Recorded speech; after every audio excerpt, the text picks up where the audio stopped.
How to adjust the zoom controller idle opacity on the iPhone 16 series. First, let's return back to the home screen by swiping up at the bottom of the screen.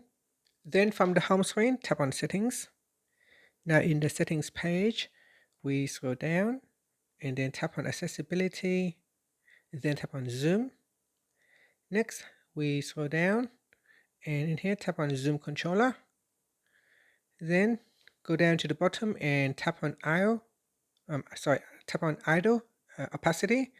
And from here, you can drag on the slider bar to the left or to the right to increase the opacity or to decrease the opacity of the zoom controller icon. And that's it. Finally, you can swipe up to return back to the home screen. Thank you for watching this video. Please like and subscribe to my channel for more videos.